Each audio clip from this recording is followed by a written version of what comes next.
ത്രിയേക ദൈവത്തിൻ്റെ ധന്യതിരുനാമത്തിന് മഹത്വമുണ്ടായിരിക്കട്ടെ. വീണ്ടും അഖിലമലങ്കര മർത്തമറിയം സമാജത്തിൻ്റെ ആഭിമുഖ്യത്തിലുള്ള കേന്ദ്ര പരീക്ഷയുടെ അടുത്ത ഒരു ക്ലാസ്സിലേക്ക് കൂടി നമ്മൾ ദൈവകൃപയാൽ നാം എത്തിച്ചേർന്നിരിക്കുകയാണ്.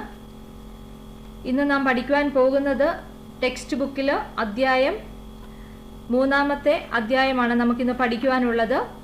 യേശുക്രിസ്തു എന്ന ശ്രേഷ്ഠ മഹാപുരോഹിതൻ.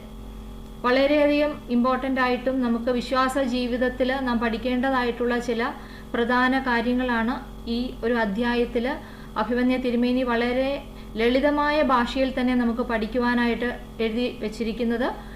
ദൈവത്തിൽ ശരണപ്പെട്ടുകൊണ്ട് നമുക്ക് പ്രാർത്ഥനയോടുകൂടി ഇരിക്കാം. പരിശുദ്ധാത്മാവിനാൽ ദൈവത്തിൻ്റെ വചനമാണ്, വിശുദ്ധ വേദപുസ്തകത്തിലെ വചനങ്ങളും വാക്യങ്ങളുമാണ് നമ്മൾ പഠിക്കുന്നത്.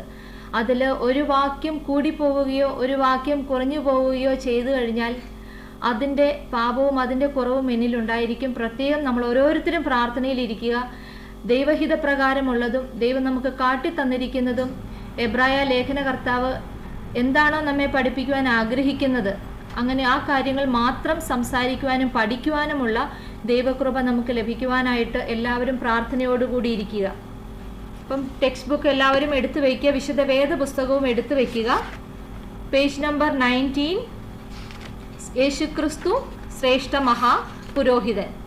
അതാണ് നമ്മളിന്ന് പഠിക്കുവാൻ പോകുന്ന അധ്യായം, 3 അധ്യായം. ഇംഗ്ലീഷ് ടെക്സ്റ്റ് ബുക്ക് യൂസ് ചെയ്യുന്നവരാണെങ്കിൽ page number 21, Jesus Christ the great high priest. അപ്പം ഈ അധ്യായം നമ്മൾ കഴിഞ്ഞ ക്ലാസ് വരെ നമ്മൾ കണ്ടു. ഹീബ്രൂസ് ചാപ്റ്റർ 3 വരെയാണ് നമ്മൾ എത്തിയത്.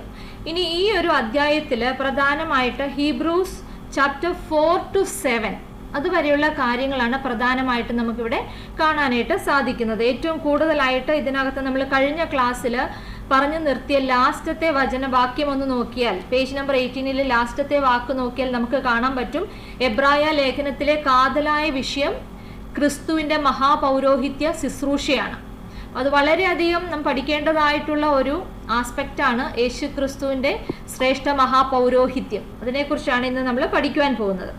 ഇതിൽ പ്രധാനമായിട്ടും മെയിൻ തീം ഈ 4 അധ്യായം മുതലാണ് ഈ ലേഖനത്തിൻ്റെ പ്രധാന പ്രമേയം അവതരിപ്പിക്കപ്പെട്ടിരിക്കുന്നു എന്ന് ലേഖനകർത്താവ് പറയുന്നുണ്ട്.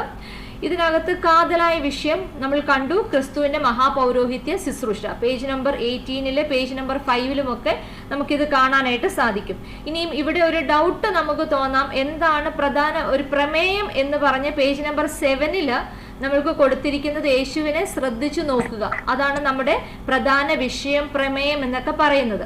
അപ്പം വീണ്ടും നിങ്ങൾക്കൊരു ഡൗട്ട് തോന്നരുത്, ക്രിസ്തുവിനെ മഹാപൗരോഹിത്യ ശുശ്രൂഷ എന്നാണോ എഴുതേണ്ടത് അതോ യേശുവിനെ ശ്രദ്ധിച്ചു നോക്കുക എന്നുള്ളതാണോ എന്നുള്ളത്. പ്രധാനമായിട്ട് ഇവിടെ ഉദ്ദേശിക്കുന്നത് 4 അധ്യായം മുതൽ ഇവിടെ ക്രിസ്തുവിനെ ശ്രേഷ്ഠ മഹാപുരോഹിതനായിട്ട് വിവരണങ്ങൾ നൽകി ചിത്രീകരിച്ച ശേഷം അവനെ ശ്രദ്ധിച്ചു നോക്കുക എന്ന വിഷയമാണ് ലേഖനകർത്താവ് നമ്മളോട് ആഹ്വാനം ചെയ്യുന്നത്. അപ്പം മറക്കരുത്, look to Christ the great high priest. അപ്പം ക്രിസ്തുവിനെ ആരായിട്ടാണ് ഇവിടെ ചിത്രീകരിച്ചിരിക്കുന്നത്? ക്രിസ്തുവിനെ ശ്രേഷ്ഠ മഹാപുരോഹിതനായിട്ട് ലേഖനകർത്താവ് ചിത്രീകരിച്ചിരിക്കുന്നു. അതിനുശേഷം നമ്മോട് പറയുന്ന പ്രധാന പ്രമേയം അഥവാ വിഷയമാണ് അവനെ ശ്രദ്ധിച്ചു നോക്കുക എന്ന പ്രധാന വിഷയം നമ്മളോട് ആഹ്വാനം ചെയ്തിരിക്കുന്നു. Look to Jesus Christ the great high priest എന്നാണ് പ്രധാന കാതലായ വിഷയം, പ്രമേയം എന്നൊക്കെ നമുക്ക് പറയാനായിട്ട് സാധിക്കും. അപ്പം ഇവിടെ ക്രിസ്തു എന്ന ശ്രേഷ്ഠ മഹാപുരോഹിതനെ പരിചയപ്പെടുത്തുന്ന ഭാഗം എബ്രായ ലേഖനത്തിന്റെ ഭാഗമാണ്. 4 അധ്യായം 14 മുതൽ 16 വരെയുള്ള വാക്യങ്ങളാണ് ലേഖനകർത്താവ് ക്രിസ്തു എന്ന ശ്രേഷ്ഠ മഹാപുരോഹിതനെ ഇൻട്രൊഡ്യൂസ് ചെയ്യുന്നത്. ഓക്കെ, ഇവിടെ author introduce the Jesus as the great high priest who has ascended to God.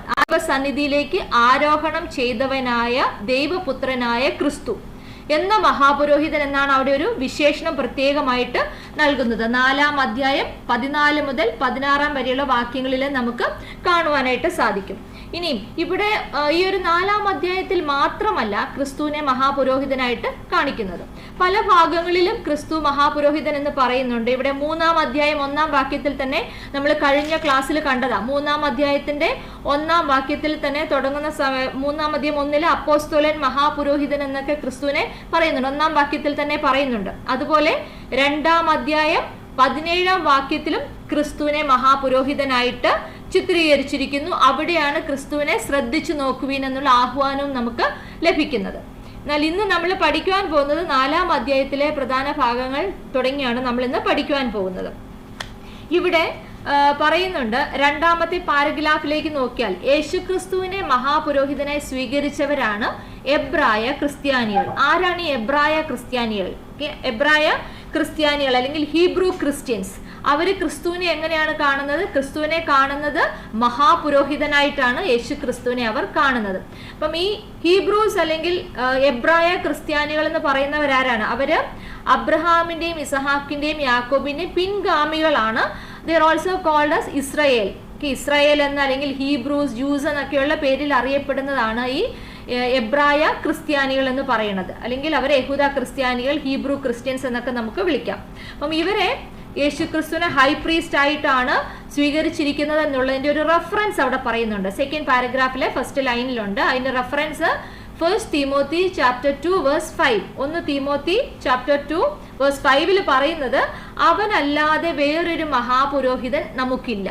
അതാണ് റെഫറൻസ് പറയുന്നത്. അപ്പൊ എപ്പോഴും ഓർത്തോണം, എബ്രായ ക്രിസ്ത്യാനികൾ യേശുക്രിസ്തുവിനെ മഹാപുരോഹിതനായി സ്വീകരിച്ചിരിക്കുന്നു എന്നുള്ളതിനുള്ള തെളിവ് അതാണ് ഈ റെഫറൻസ് ഇവിടെ പറയുന്നത്. 1 തിമോത്തി 2:5, 1 തിമോത്തി ചാപ്റ്റർ 2 വേഴ്സ് 5. അപ്പം ഇവിടെ ക്രിസ്തുവിനെ ഹൈ പ്രീസ്റ്റ് ആയിട്ടാണ് എബ്രായ ക്രിസ്ത്യാനികൾ കാണുന്നതെന്ന് നമുക്ക് മനസ്സിലാക്കാം. ഇനി അടുത്തത് നമ്മൾ മുന്നോട്ട് വരുമ്പോൾ 4-ാം അധ്യായം 16-ാം വാക്യത്തിൽ ക്രിസ്തുവിനെ മഹാപുരോഹിതനായിട്ട് ഇവർ കാണുന്നു, എബ്രായ ക്രിസ്ത്യാനികൾ കാണുന്നു. ഇവർ എവിടെയാണ് ഈ മഹാപുരോഹിതനായി ക്രിസ്തു വസിക്കുന്നത്, അല്ലെങ്കിൽ ദൈവം എവിടെ വസിക്കുന്നു എന്നാണ് ഇവർ വിശ്വസിക്കുന്നത്. അതാണ് അടുത്തതായി നമ്മൾ പഠിക്കുവാൻ പോകുന്ന ടോപ്പിക്. 4-ാം അധ്യായം 16-ാം വാക്യത്തിലാണ് അവിടെ പറയുന്നത് മഹാപുരോഹിതനായ ക്രിസ്തു എവിടെ വസിക്കുന്നു. അവിടെ പറയുന്നുണ്ട് എവിടെയാ വസിക്കുന്നത്. മഹാപുരോഹിതനായ ക്രിസ്തു dwells in the throne of mercy. The Jesus Christ, the high priest, dwells in throne of mercy. എവിടെയത്? Kripasanam.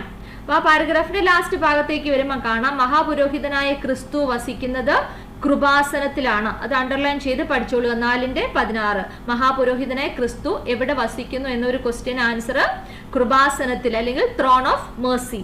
ഇനി എന്താണ് ഈ കൃപാസനം? കൃപാസനം എന്ന് നമ്മൾ പഠിക്കണമെങ്കിൽ നമ്മൾ ഓൾഡ് ടെസ്റ്റ്മെന്റിലേക്ക് ഒന്ന് പോകണം. പഴയ നിയമത്തിൽ നമുക്ക് കാണാൻ സാധിക്കും ഈ കൃപാസനം എന്ന് പറഞ്ഞാൽ ദേവാലയത്തിലെ അതിവിശുദ്ധ സ്ഥലമാണ് ഈ കൃപാസനം എന്ന് പറയുന്നത്. അതിന്റെ ഒരു റെഫറൻസ് ആയിട്ട് പറയുന്നത് പുറപ്പാട് പുസ്തകം 25-ാം അധ്യായം 8-ാം വാക്യം മുതൽ 22-ാം വാക്യം വരെ. Exodus chapter 25 versus 8 to 22. ഇവിടെ നമുക്ക് പ്രത്യേകമായിട്ട് കാണാൻ സാധിക്കും എന്താണ് ഈ കൃപാസനം, അവിടെ എവിടെയാണ് ദൈവം സ്ഥിതി ചെയ്യുന്നത് എന്നൊക്കെ നമുക്ക് കാണാനായിട്ട് സാധിക്കും. അപ്പം ഇവിടെ ഒരു ജനറൽ ആയിട്ടൊരു ഐഡിയ പറഞ്ഞു തന്നാൽ, ഈ കൃപാസനം എന്ന് പറയുന്നത് ദേവാലയത്തിലെ അതിവിശുദ്ധ സ്ഥലമാണെന്ന് പറഞ്ഞു. അതായത് സമാഗമന കൂടാരത്തില് അതിവിശുദ്ധ സ്ഥലത്താണ് സാക്ഷ്യപ്പെട്ടകം വെച്ചിരിക്കുന്നത്, ആർക്ക് ഓഫ് കവണന്റ്. അതെവിടെയാ വെച്ചിരിക്കുന്നത്? സമാഗമന കൂടാരത്തില് അതിവിശുദ്ധ സ്ഥലത്താണ് ആർക്ക് ഓഫ് കവണന്റ് അഥവാ സാക്ഷ്യപ്പെട്ടകം വെച്ചിരിക്കുന്നത്. ഈ സാക്ഷ്യപ്പെട്ടകത്തിന്റെ മേലെയുള്ള ദൈവസാന്നിധ്യമാണ് കൃപാസനം. പുറപ്പാട് പുസ്തകം 25-ാം അധ്യായം 22-ാം വാക്യത്തിൽ അത് പ്രത്യേകമായിട്ട് നമുക്ക് കാണാൻ സാധിക്കും. അപ്പം ഏറ്റവും അതിവിശുദ്ധ സ്ഥലത്ത് ആണ് സാക്ഷ്യപ്പെട്ടകം വെച്ചിരിക്കുന്നത്.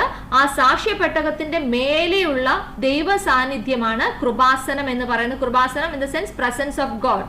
ദൈവത്തിന്റെ സാന്നിധ്യം ഇസ്രായേൽക്കാരുടെ യാത്രയിൽ എപ്പോഴും കൂടെ ഉണ്ടായിരുന്നു. നമുക്കറിയാം ഇസ്രായേൽക്കാർ എങ്ങനെയായിരുന്നു, അവർ ഒരു നോമാഡിക് പീപ്പിൾ ആയിരുന്നു, എപ്പോഴും ട്രാവൽ ചെയ്യുന്ന ആൾക്കാരായിരുന്നു. ഒരു സ്ഥലത്ത് നിന്ന് മറ്റൊരു സ്ഥലത്തേക്ക് അവർ ട്രാവൽ ചെയ്തു പോകുമ്പോൾ ദൈവ സാന്നിധ്യം ഇവരോട് കൂടെ ഉണ്ട് എന്നുള്ളതിന്റെ തെളിവാണ് ഈ സാക്ഷ്യപ്പെട്ടകം ഇവരുടെ കൂട്ടത്തിൽ ഇവർ കൊണ്ട് നടന്നിരുന്നതും അതിന്റെ മേലെയുള്ള കൃപാസനത്തിൽ ദൈവത്തിന്റെ സാന്നിധ്യവും ഉണ്ട് എന്നവർ വിശ്വസിച്ചിരുന്നു. ദൈവം അവരോട് സംസാരിച്ചിരുന്നത് ഈ കൃപാസനത്തിലൂടെയാണ്. അപ്പം ഇവിടെ ഈ ആർക്ക് ഓഫ് കവണന്റ് അല്ലെങ്കിൽ ഈ സാക്ഷ്യപ്പെട്ടകം എന്ന് പറഞ്ഞാൽ ഇതൊക്കെ നമുക്കൊരു ജനറൽ ഒരു നോളജിന് വേണ്ടി നമ്മൾ പഠിക്കുക. എന്താണ് സാക്ഷ്യപ്പെട്ടകം? സാക്ഷ്യപ്പെട്ടകം എന്ന് പറഞ്ഞാൽ ആർക്ക് ഓഫ് കവണന്റ് എന്ന് പറയും. അതെന്ന് പറഞ്ഞാൽ ഒരു കണ്ടെയ്നർ ആണ്, പൊന്നുകൊണ്ട് പൊതിഞ്ഞ ഒരു നിയമപ്പെട്ടകം. അതാണ് ഹീബ്രൂസ് ചാപ്റ്റർ 9 വേഴ്സ് 4 അത് പറയുന്നുണ്ട്. 9-ാം അധ്യായം 4-ാം വാക്യത്തില് ഇത് പ്രത്യേകം നമ്മൾ മുന്നോട്ടുള്ള ക്ലാസ്സിൽ നമ്മൾ പഠിക്കും. 9-ാം അധ്യായം 4-ാം വാക്യത്തിൽ പ്രത്യേകമായിട്ട് പറയുന്നു, അതിൽ പൊന്നുകൊണ്ടുള്ള ധൂപകലശവും മുഴുവനും പൊന്നു പൊതിഞ്ഞ നിയമപ്പെട്ടകം. ആ നിയമപ്പെട്ടകത്തിനാണ് നമ്മൾ പറയണത് ഈ സാക്ഷ്യപ്പെട്ടകം, ആർക്ക് ഓഫ് കവണന്റ് എന്ന് നമ്മൾ പറയുന്നത്. ഇനി ഇതാരാണ്? ഈ ഞാൻ പറഞ്ഞു ഇസ്രായേൽക്കാർ എപ്പോഴും നോമാഡിക് പീപ്പിൾ ആണ്, അവരെപ്പോഴും യാത്ര ചെയ്യുന്ന ട്രാവലേഴ്സ് ആണ് അല്ലെ. അപ്പം അവർ ഈ കനാന്യ നാട്ടിലേക്കുള്ള യാത്രയിലൊക്കെ ഇതാരാണ് ഈ സാക്ഷ്യപ്പെട്ടകം ചുമന്നുകൊണ്ട് പോകുന്നത്? എല്ലാവർക്കും അത് തൊടാനോ ചുമക്കുവാനോ ഉള്ള അവകാശമില്ല. ഇത് ചുമക്കുന്നത് ആരായിരുന്നു? ഇത് ചുമന്നുകൊണ്ട് പോകുന്നത് ലേവ്യ ഗോത്രത്തിലുള്ള പുരോഹിത കുടുംബത്തിലുള്ളവരായിരുന്നു ഇത് ചുമന്നുകൊണ്ട് പോയിക്കൊണ്ടിരുന്നത്. അപ്പം ഇതിനകത്ത് ഈ സാക്ഷ്യപ്പെട്ടകത്തിനകത്ത് എന്താണ് ഈ സാക്ഷ്യപ്പെട്ടകത്തിനകത്ത് ഉണ്ടായിരുന്നത്?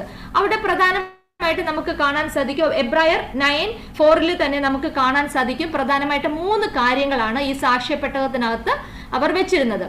എന്താ പറയണത്? ഒന്നാമത്തേത് മന്ന ഇട്ട പൊൻപാത്രം, അതായത് ഗോൾഡൻ പോട്ട് ദാറ്റ് ഹാഡ് മന്ന. അപ്പൊ എല്ലാവരും വേദപുസ്തകം കൂടെ ഒന്ന് നോക്കുക, എബ്രായർ 9:4. അപ്പൊ അതിനകത്ത് ആദ്യമായിട്ട് പറഞ്ഞിരിക്കുന്ന സ്ഥാനം എന്താണ്? മന്ന ഇട്ട പൊൻപാത്രം, ഗോൾഡൻ പോട്ട് ദാറ്റ് ഹാഡ് മന്ന. രണ്ടാമതായിട്ടുള്ളത് അഹറോന്റെ തളിർത്ത വടി, ആരൺസ് റോഡ്. മൂന്നാമതായിട്ടുള്ളത് നിയമത്തിന്റെ കൽപ്പലക, മോശയുടെ കയ്യിൽ ദൈവം ഏൽപ്പിച്ചതായിട്ടുള്ള നിയമത്തിന്റെ കൽപ്പലകകൾ അവർ വെച്ചിരുന്നത് ഈ ആർക്ക് ഓഫ് കവണന്റ് അല്ലെങ്കിൽ സാക്ഷ്യപ്പെട്ടകത്തിന് അകത്തായിരുന്നു. ഈ സാക്ഷ്യപ്പെട്ടകം എപ്പോഴും ദൈവത്തിന്റെ presence, Jehovah's presence to be with Israelites, അതാണ് പ്രധാനമായിട്ട് ഈ സാക്ഷ്യപ്പെട്ടകം കാണിച്ചിരിക്കുന്നത്. അപ്പം ഇതിന്റെ മുകളിലുള്ള ദൈവ സാന്നിധ്യത്തെയാണ് കൃപാസനം എന്ന് പറയുന്നതും അവിടെയാണ് ദൈവത്തിന്റെ സാന്നിധ്യം ഉണ്ട് എന്ന് പ്രധാനമായിട്ട് കാണുന്നത്. അപ്പം ഇനി പറയുന്നത് ഇത് പഴയ നിയമത്തിലെ കാര്യമാണ് നമ്മൾ പറഞ്ഞത്. ഇനി പുതിയ നിയമത്തില് ഈ കൃപാസനം എന്ന് പറയുന്നത് ആരാണ്? പഴയ നിയമത്തിലെ ഈ കൃപാസനം എന്ന് പറയുന്നത് ക്രിസ്തുവാണ്. അപ്പൊ ക്രിസ്തുവിനെയാണ് പുതിയ നിയമത്തിലെ കൃപാസനം എന്ന് കാണുന്നത് ക്രിസ്തുവാണ്.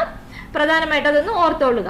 അപ്പം ഇനി ഈ പഴയ നിയമത്തില് ഈ കൃപാസനത്തിൽ അല്ലെങ്കിൽ സാക്ഷ്യപ്പെട്ടകത്തിലെ ദൈവസാന്നിധ്യം ഉണ്ട് എന്ന് പറഞ്ഞു. ഇനി അവിടെ എന്തായിരുന്നു അവരുടെ ഒരു റിച്വൽ? എന്തായിരുന്നു? ആണ്ടിലൊരിക്കല് മഹാപുരോഹിതൻ അവിടെ മാത്രം പ്രവേശിച്ച് തനിക്കും ജനത്തിനും വേണ്ടി പ്രായശ്ചിത്തം. അവിടെ ഒരു കാര്യം നോട്ട് ചെയ്യേണ്ടതുള്ള, മഹാപുരോഹിതൻ എന്താ ചെയ്യുന്നത്? തനിക്കും തൻ്റെ ജനത്തിനും വേണ്ടി, ഇപ്പം സ്വയമായിട്ടുള്ള പാപത്തിനും തൻ്റെ ജനത്തിന്റെ പാപത്തിനും വേണ്ടി പ്രായശ്ചിത്ത രക്തം തളിക്കുമായിരുന്നു. അതായിരുന്നു ഈ എബ്രായ ക്രിസ്ത്യാനികളുടെ ഒരു റിച്വൽ എന്ന് പറയുന്നത്. ഈ സമാഗമന കൂടാരത്തില് അതിവിശുദ്ധ സ്ഥലത്ത് ആണ്ടിലൊരിക്കൽ മാത്രമേ അവരത് അങ്ങനെ ചെയ്യുമായിരുന്നുള്ളൂ. എന്നാൽ പുതിയ നിയമത്തിൽ നമ്മൾ പറഞ്ഞു, പുതിയ നിയമത്തിലെ കൃപാസനം ക്രിസ്തു ആണെന്ന് പറഞ്ഞു. അത് ക്രിസ്തുവിന്റെ കാര്യത്തിലുള്ള വ്യത്യാസം എന്താണ്? പഴയ നിയമത്തിലെ കൃപാസനവും പുതിയ നിയമത്തിലെ കൃപാസനവും തമ്മിലുള്ള വ്യത്യാസം എന്താണ്? പുതിയ നിയമത്തിൽ ശ്രേഷ്ഠ മഹാപുരോഹിതനായ ക്രിസ്തു ഒരിക്കൽ എന്നേക്കുമായി നമുക്ക് വേണ്ടി പ്രായശ്ചിത്തം ചെയ്തു അല്ലെ. ക്രിസ്തുവിന്റെ ബലി ഒരിക്കൽ മാത്രമാണ്. അപ്പൊ അതാണ് വ്യത്യാസമായി. സ്വന്തം രക്തം കൊണ്ട് ക്രിസ്തു നമ്മെ വീണ്ടെടുത്തു. അപ്പൊ പുതിയ നിയമത്തിലെ കൃപാസനവും പഴയ നിയമത്തിലെ കൃപാസനവും തമ്മിലുള്ള വ്യത്യാസമായിട്ട് ഇവിടെ കാണിക്കുന്നത് ഇതാണ്. അപ്പൊ ആ പാരഗ്രാഫിന്റെ ലാസ്റ്റ് ഭാഗമാണ്.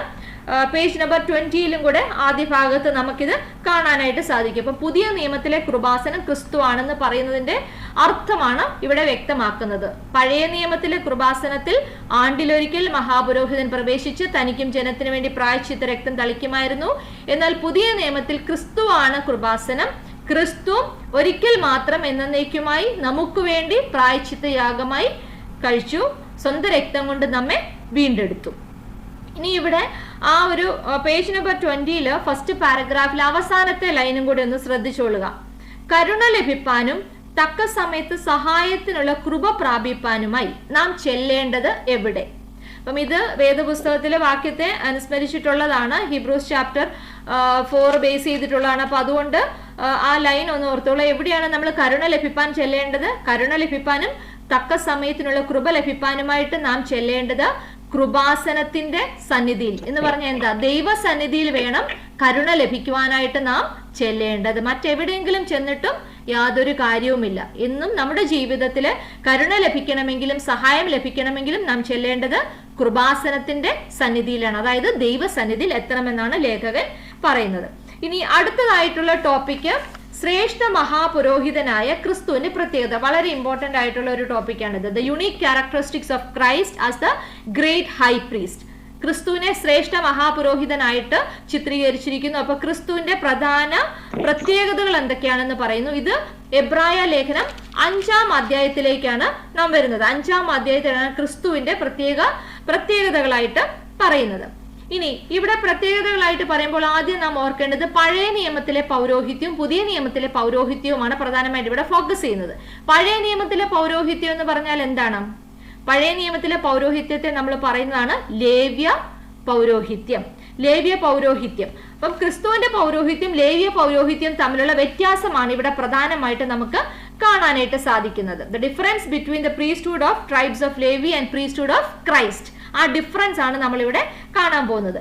ഇവിടെ എബ്രായ ലേഖനകർത്താവ് നമ്മെ പഠിപ്പിക്കുന്നു, ക്രിസ്തുവിന്റെ പൗരോഹിത്യം എന്ന് പറയുന്നത് ലേവ്യ പൗരോഹിത്യത്തിന്റെ ക്രമമല്ല, മൽക്കീസദേക്കിന്റെ ക്രമപ്രകാരമുള്ള പൗരോഹിത്യമാണ് ക്രിസ്തുവിൻ്റെത്. മറക്കരുത്, ക്രിസ്തുവിന്റെ പൗരോഹിത്യം മൽക്കീസദേക്കിന്റെ ക്രമപ്രകാരമുള്ള പൗരോഹിത്യമാണ്. The priesthood of Christ is in the order of Melchizedek. Okay, അത് ലേവ്യ പൗരോഹിത്യം അല്ല. ഇനി ഈ ലേവ്യ പൗരോഹിത്യം മൽക്കീസദേക്കിന്റെ പൗരോഹിത്യം എന്നൊക്കെ നമ്മൾ പറയുമ്പോൾ ആദ്യം അതെന്താണെന്ന് നമ്മളൊന്ന് പഠിക്കണം. അപ്പം ആരാണ് ഈ ലേവ്യ വർഗം അല്ലെങ്കിൽ ലേവ്യ പുരോഹിത വർഗം? അവർ ആരാണ്? Levitical priesthood began with the tribe of Levi. ലേവ്യ ഗോത്രത്തിൽ നിന്ന് ഉത്ഭവിച്ചതാണ് ലേവ്യ പുരോഹിത വർഗം. അപ്പൊ ആരാണ് ഈ ലേവി? ആരായിരുന്നു? ആരന്റെ ഫാമിലിയിലുള്ള അഹരോനും അഹരോന്റെ മക്കളുമായിരുന്നു പ്രധാന ശുശ്രൂഷ, പുരോഹിത ശുശ്രൂഷ ചെയ്തത്. അവരെ ശുശ്രൂഷിച്ചുകൊണ്ട് അവരെ സഹായത്തിനായിട്ടുള്ള പുരോഹിത വർഗമായിട്ട് തിരഞ്ഞെടുക്കപ്പെട്ടതാണ് ലേവ്യ ഗോത്രം. ഇനി ഇത് നമ്മൾ എവിടെയാണ് നമ്മൾ വേദപുസ്തകത്തിൽ കാണുന്നത്? വേദപുസ്തകത്തിൽ നമുക്ക് പ്രധാനമായിട്ട് നമ്മൾ കാണാൻ പറ്റുന്നത് Exodus chapter 28 verse 1. Exodus chapter, പുറപ്പാട് പുസ്തകം 28-ാം അധ്യായം 1-ാം വാക്യത്തില് നമുക്ക് കാണാനായിട്ട് സാധിക്കും, അഹരോനും അഹരോന്റെ പുത്രന്മാരെയും അവിടെ പുരോഹിത ശുശ്രൂഷയിലേക്ക് ദൈവം തിരഞ്ഞെടുക്കുന്നതായിട്ട് കാണാം. അഹരോനെയും അവന്റെ പുത്രന്മാരെയും എനിക്ക് പുരോഹിത ശുശ്രൂഷ ചെയ്യേണ്ടതിന് ഇസ്രയേൽ മക്കളുടെ ഇടയിൽ നിന്ന് നിന്റെ അടുക്കൽ വരുത്തും. അപ്പൊ അതാണ് ആദ്യമായിട്ടുള്ളത്, എക്സോഡസ് ചാപ്റ്റർ 28 വേഴ്സ് 1. ഇനി ഇവിടെ നമുക്ക് അഹരോന്റെയും പുത്രന്മാരുടെയും എന്തായിരുന്നു അവരുടെ റെസ്പോൺസിബിലിറ്റി അത് നമുക്ക് കാണണമെങ്കിൽ എക്സോഡസ് ചാപ്റ്റർ 40 വേഴ്സ് 13 to 16. പുറപ്പാട് പുസ്തകം 40-ാം അധ്യായം 13 മുതൽ 16 വരെയുള്ള വാക്യങ്ങളിൽ നമുക്ക് നോക്കുമ്പോൾ നമുക്ക് കാണാൻ സാധിക്കും, അഹരോനെയും പുത്രന്മാരെയും സെലക്ട് ചെയ്തത് എന്തിനാണ്? സമാഗമന കൂടാരത്തിനകത്തുള്ള ശുശ്രൂഷ ചെയ്യുവാൻ. എന്ന് പറഞ്ഞാൽ എന്താണ്? പ്രധാനമായ പുരോഹിത ശുശ്രൂഷ അല്ലെ, അതിവിശുദ്ധ സ്ഥലത്തുള്ള പുരോഹിത ശുശ്രൂഷ ചെയ്യുന്നത് ആരാണ്? അഹരോനും മക്കളുമാണ് ശുശ്രൂഷ ചെയ്യുന്നത്. ഇനി അതേസമയം ഈ ലേവ്യ കുടുംബത്തെ, ലേവ്യ വർഗത്തിന് എന്തുകൊണ്ടാണ് അവരെ പുരോഹിത വർഗമായിട്ട് ലേവ്യരിൽ നിന്നാണ് തെരഞ്ഞെടുത്തുകൊണ്ടിരുന്നത്? അപ്പൊ അവരുടെ ശുശ്രൂഷ എന്താണ്? അവര് കൂടാരത്തിനകത്തുള്ള മറ്റ് ശുശ്രൂഷകൾ, അഹരോനെയും മക്കളെയും സഹായിക്കുന്ന തരത്തിലാണ് ലേവ്യ പുരോഹിത വർഗം തിരഞ്ഞെടുക്കപ്പെട്ടിരുന്നത്. ഇനി എന്തുകൊണ്ടാണ് പല ട്രൈബ്സ് അവിടെ ഉണ്ടായിരുന്നതിൽ എന്തുകൊണ്ടാണ് ലേവ്യ ട്രൈബ്സിനെ, ഗോത്രത്തെ പുരോഹിത ശുശ്രൂഷയിലേക്ക് തെരഞ്ഞെടുത്തത്? എന്തുകൊണ്ട്? അപ്പം എക്സോഡസ് ചാപ്റ്റർ 32 നമ്മൾ വായിക്കുമ്പോൾ നമുക്കറിയാം, മോശ സീനായി മലയിൽ നിന്നും നിയമത്തിന്റെ കൽപ്പലകൾ ദൈവത്തിന്റെ കയ്യിൽ നിന്നും വാങ്ങി സിനായി മലയിൽ നിന്ന് താഴേക്ക് വരുമ്പോൾ അവിടെ എന്താ സംഭവിച്ചത്? മോശ തിരിച്ചു വരുമ്പോൾ കാണുന്ന കാഴ്ച, ജനമെല്ലാം ദൈവത്തെ മറന്ന് അവിടെ ബാൽ ദേവനെ ആരാധിച്ചുകൊണ്ടിരിക്കുന്ന കാഴ്ചയാണ് കണ്ടത്. അപ്പൊ മോശ വളരെയധികം കോപിക്കുന്നതായിട്ട് കാണാം. അപ്പം കോപിക്കുന്ന സമയത്ത് മോശ ചോദിക്കുന്നു, എന്റെ കൂടെ നിൽക്കുവാൻ ആരുണ്ടെന്ന് ചോദിക്കുമ്പോൾ ഈ ലേവ്യ ഗോത്രക്കാര് മാത്രമാണ് മോശയോടുകൂടി അന്ന് അവിടെ ഉണ്ടായിരുന്നതും അവര് മറ്റുള്ളവരെ കൊന്നുകളയുന്നതും നമുക്ക് കാണുവാനായിട്ട് സാധിക്കും. എക്സോഡസ് ചാപ്റ്റർ 32-ലാണ് നമുക്കിത് കാണുവാനായിട്ട് സാധിക്കുന്നത്. അപ്പൊ യാക്കോബിന്റെ 3-ാമത്തെ പുത്രനാണ് ലേവി. ഈ ലേവിയുടെ മക്കളാണ് ലേവ്യ ഗോത്രം എന്ന് പറയുന്നത്. അപ്പൊ അന്ന് അതുകൊണ്ടാണ് ദൈവത്തിന് ലേവ്യ ഗോത്രത്തില് ഇങ്ങനെ സംതൃപ്തനായതുകൊണ്ടാണ് ലേവ്യ ഗോത്രത്തിൽ നിന്ന് പുരോഹിത വേലയ്ക്കായിട്ട് ആ ഗോത്രത്തെ പ്രധാനമായിട്ട് തിരഞ്ഞെടുക്കുന്നതായിട്ട് നമുക്ക് കാണാനായിട്ട് സാധിക്കും. അപ്പം ഇവിടെ സംഖ്യാപുസ്തകം 18-ാം അധ്യായം 2-3 വാക്യത്തില് നമുക്ക് ഈ ലേവ്യ പുരോഹിത വർഗത്തിന്റെ ഡ്യൂട്ടീസ് പ്രധാനമായിട്ട് കാണുന്നുണ്ട്. പ്രത്യേകമായിട്ട് നിങ്ങൾ പഠിക്കുമ്പോൾ ഈ എക്സാം ഓറിയന്റഡ് ആയിട്ട് പഠിക്കാതെ കുറച്ചും കൂടെ ബൈബിൾ പഠിക്കുന്ന രീതിയിൽ പഠിക്കുമ്പോൾ ഈ റെഫറൻസുകളൊക്കെ ഒന്ന് വായിച്ചു നോക്കുക. നിങ്ങൾക്ക് സമയം പോലെ ഈ റെഫറൻസുകളൊന്ന് പ്രധാനമായിട്ട് വായിച്ചു നോക്കുക. ഞാൻ ഈ പറഞ്ഞ ഭാഗങ്ങൾ ഒന്നുകൂടെ ഞാൻ പറയാം. എക്സോഡസ്, പുറപ്പാട് പുസ്തകം 28:1, പുറപ്പാട് പുസ്തകം 40:13 മുതൽ 16 വരെ, അതുപോലെ സംഖ്യാപുസ്തകം 18-ാം അധ്യായം 2-3 വാക്യങ്ങൾ. അതോടൊപ്പം തന്നെ നമ്മളിപ്പോൾ പഠിക്കുന്ന ഹീബ്രൂസ് ചാപ്റ്റർ 7 വേഴ്സസ് 11 to 25. 11 മുതൽ 25 വരെയുള്ള വാക്യങ്ങളിൽ നോക്കുമ്പോൾ നമുക്ക് കാണാനായിട്ട് സാധിക്കും. ഈ കാര്യങ്ങൾ ഇവിടെ പ്രധാനമായിട്ടും അവിടെ എക്സ്പ്ലെയിൻ ചെയ്തിരിക്കുന്നു. Hebrews chapter 7 versus 11 to 25. അപ്പം ഇവിടെ ലേവ്യ പൗരോഹിത്യത്തെ പറ്റി ആദ്യമായിട്ട് ഈ പാരഗ്രാഫിൽ പറഞ്ഞു. പേജ് നമ്പർ 20 ടെക്സ്റ്റ് ബുക്കിൽ ആദ്യ ഭാഗത്ത് പറയുന്നു, ലേവ്യ പൗരോഹിത്യത്തെ പറ്റി പറയുന്നു. ലേവ്യ പൗരോഹിത്യം ദൈവം നിശ്ചയിച്ചതാണ്. അതെ, ദൈവം കൊടുത്ത ഡ്യൂട്ടിയാണ് അല്ലെ. അതാരാ അസൈൻ ചെയ്തത്? മോസസ് വഴിയായിട്ട് ഇത് അസൈൻ ചെയ്ത് കൊടുത്തു. ലേവ്യ കുടുംബത്തിന് അസൈൻ ചെയ്തു. അതാണ് ലേവ്യ പൗരോഹിത്യം അല്ലെങ്കിൽ അഹരോന്യ ക്രമം എന്ന് പറയുന്നത് ഇതാണ്. പഴയ നിയമത്തിലെ പൗരോഹിത്യ ക്രമം, അഹരോന്യ ക്രമം അല്ലെങ്കിൽ ലേവ്യ പൗരോഹിത്യം എന്ന് പറയുന്നത്. ഓക്കെ, ഇനി ഇതിനുശേഷം അഹരോൻ പാപിയായ മനുഷ്യന് വേണ്ടി യാഗവും വഴിപാടും അർപ്പിപ്പാൻ ദൈവത്താൽ നിയോഗിക്കപ്പെട്ടവനാണ്. അത് താഴെയായിട്ട് വരുമ്പോൾ എന്താണ് പുരോഹിത ദൗത്യം എന്ന് അവിടെ പറയുന്നുണ്ട്. എന്താണ് ഒരു പുരോഹിതന്റെ ദൗത്യം? അപ്പം ഇവിടെ പറയുന്നു, ദൈവം മുമ്പാകെ മനുഷ്യനെ പ്രതിനിധീകരിക്കുന്ന ആളാണ് പുരോഹിതൻ. ദൈവം മുമ്പാകെ മനുഷ്യനെ പ്രതിനിധീകരിക്കുന്ന പുരോഹിതൻ ഒരു മനുഷ്യനായിരിക്കണം. കാരണം മാലാഖയ്ക്ക് ആ ഡ്യൂട്ടി ചെയ്യുവാൻ സാധിക്കുകയില്ല. പാരഗ്രാഫിൽ മിഡിൽ ഭാഗത്തുണ്ട്, ആ ലൈൻ നിങ്ങളൊന്ന് ശ്രദ്ധിച്ചാൽ കാണാൻ സാധിക്കും. അപ്പൊ മാലാഖയ്ക്ക് അത് സാധ്യമല്ല. അതുകൊണ്ട് ദൈവിക കാര്യങ്ങൾക്ക് വേണ്ടി നിയുക്തനാക്കപ്പെട്ട ആളാണ് പുരോഹിതൻ.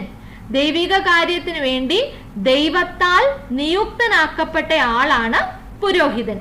ഇനി ഈ പുരോഹിതന്റെ ദൗത്യം എന്താണ്? അവിടെ പ്രധാനമായിട്ട് പറയുന്നുണ്ട്. തൊട്ട് താഴെ പറയുന്നു, എന്താണ് പുരോഹിതന്റെ ദൗത്യം? പാപപരിഹാരത്തിനായി കാഴ്ചകളും ബലികളും സമർപ്പിക്കുക. Submit sacrifices and offerings for the remission of sins. That is the responsibility of a priest. Okay, പാപപരിഹാരത്തിനായിട്ടുള്ള കാഴ്ചകളും ബലികളും ജനങ്ങൾക്ക് വേണ്ടി സമർപ്പിക്കുക. ഇനി ഇവിടെ പറയുന്നു, പുരോഹിതന് വേണ്ട ഒരു പ്രത്യേക ഗുണത്തെ പറ്റി അവിടെ പറയുന്നുണ്ട്. One of the essential characteristics needed for A priest. അതെന്താണ്? ഇറ്റ് ഈസ് എംപതി, സഹതാപം. ഇതൊക്കെ ക്വസ്റ്റ്യൻ ആയിട്ട്, വൺ വേർഡ് ക്വസ്റ്റ്യൻ ആയിട്ടൊക്കെ ചോദിക്കാം. ഒരു പുരോഹിതന് പ്രധാനമായിട്ടും വേണ്ട ഒരു ഗുണമാണ് സഹതാപം എന്ന് പറയുന്നത്. ഇനി അതിന്റെ താഴെയായിട്ട് പറയുന്നുണ്ട്, what is the difference between Levi priest and Christ. ലേവ്യ പുരോഹിതന്മാരും ക്രിസ്തുവുമായിട്ടുള്ള വ്യത്യാസം എന്താണ് എന്നാണ് അടുത്തതായിട്ട് പറയുന്നത്. എന്തായിരിക്കാം ഇവിടെ പ്രത്യേകത? വളരെ സിമ്പിൾ ആയിട്ടുള്ള കാര്യമാണ്, ഓൾറെഡി നമ്മൾ ഡിസ്കസ് ചെയ്തതാണ്. ലേവ്യ പുരോഹിതന്മാര് നാം കണ്ടു, അഹരോൻ തന്റെയും തന്റെ ജനത്തിന്റെയും പാപങ്ങൾക്ക് വേണ്ടി ബലി അർപ്പിക്കുന്നു എന്നാണ് കണ്ടത്. അപ്പം ലേവ്യ പുരോഹിതന്മാരുടെ പ്രത്യേകത എന്താണ്? അവർക്ക് സ്വയമായിട്ടുള്ള പാപങ്ങളുണ്ട്. കാരണം അവർ മനുഷ്യരാണ്.